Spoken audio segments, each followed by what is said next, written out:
வணக்கம். இது நிலா கிச்சன்.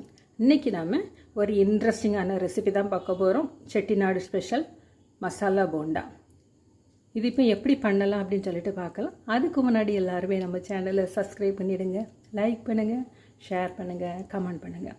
வாங்க இப்போ வீடியோக்குள்ளே போகலாம். ரொம்ப ஈஸியான ஒரு ரெசிபி. வணக்கம், இது நிலா கிச்சன். இன்றைக்கி நாம் ஒரு இன்ட்ரெஸ்டிங்கான ரெசிபி தான் பார்க்க போகிறோம்.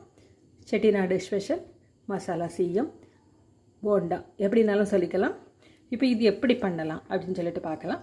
அதுக்கு முன்னாடி எல்லாருமே நம்ம சேனலை சப்ஸ்கிரைப் பண்ணிவிடுங்க, லைக் பண்ணுங்கள், ஷேர் பண்ணுங்கள், கமெண்ட் பண்ணுங்கள். வாங்க இப்போ வீடியோக்குள்ளே போகலாம். ரொம்ப ஈஸியான ரெசிபி, கொஞ்சம் இன்க்ரீடியன்ட் போதும்.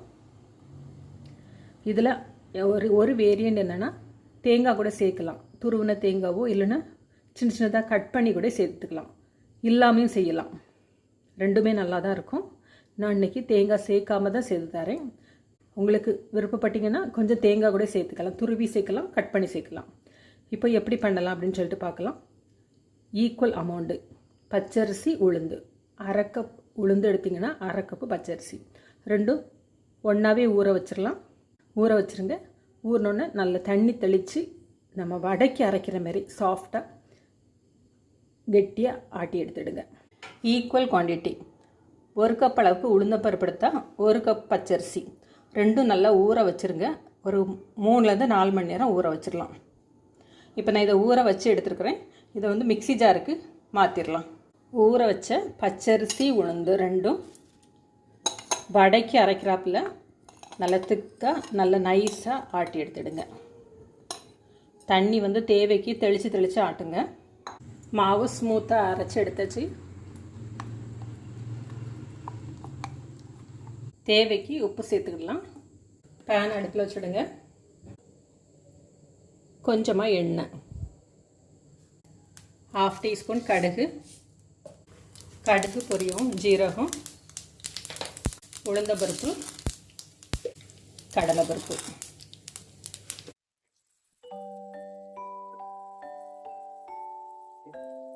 கொஞ்சம் செவந்த உடனே நறுக்குன வெங்காயம், இஞ்சி, பச்சை மிளகா சேர்த்துடுங்க. கருவேப்பிலை சேர்த்துடுங்க. கொஞ்சம் வதங்கட்டும். ரொம்பவும் ஒரு சாஃப்டான போண்டா, இந்த மழைக்கு இதமாக இருக்கும் சாப்பிட்றதுக்கு. வெங்காயம் வந்து டிரான்ஸ்பரண்டாக வந்தால் மட்டும் போதும், பொரியெல்லாம் வேண்டாம்.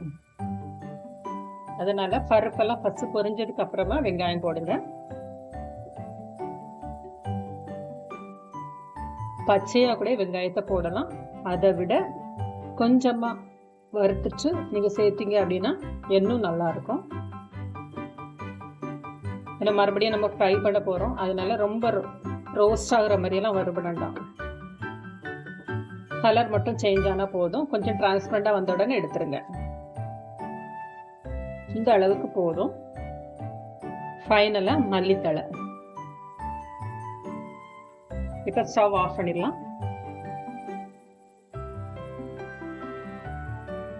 நம்ம வதக்கி எடுத்த வெங்காயம் மசாலா எல்லாத்தையும் மாவில் கொட்டிடலாம். ஆல்ரெடி உப்பு சேர்த்துட்டோம். காரத்துக்கு வேறு எதுவுமே இல்லை. பச்சை மிளகாவும் இஞ்சி மட்டும் சேர்த்துருக்கோம்.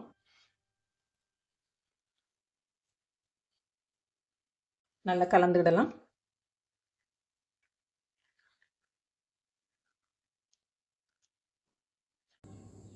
மாவு தண்ணி அதிகப்பட்டுறாமல், சப்போஸ் தண்ணி கொஞ்சம் அதிகமாக இருந்ததுன்னா வீட்டில் அரிசி மாவு ஏதாவது இருந்ததுன்னா சேர்த்துடுங்க.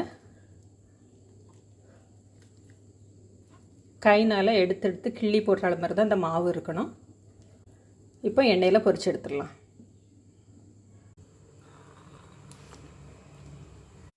மாவை கையில் எடுத்து கிள்ளி போடுங்க.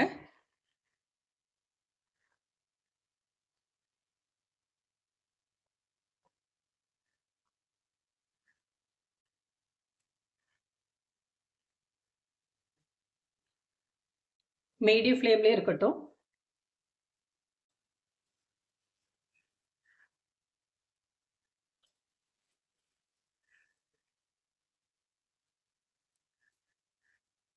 கொஞ்சம் வெந்ததுக்கு அப்புறமா மாற்றி போடுங்க. டீயோடு சாப்பிட்றதுக்கு அட்டகாசமாக இருக்கும். ரொம்ப ஒரு டேஸ்டான மசாலா சீயம்.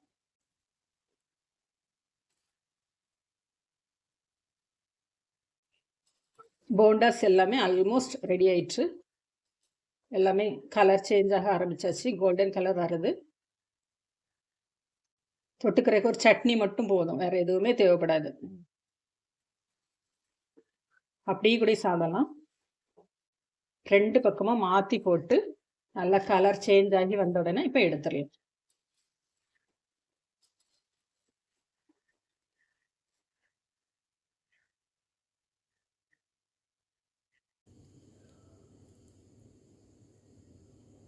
அட்டகாசமாக இருக்கும்.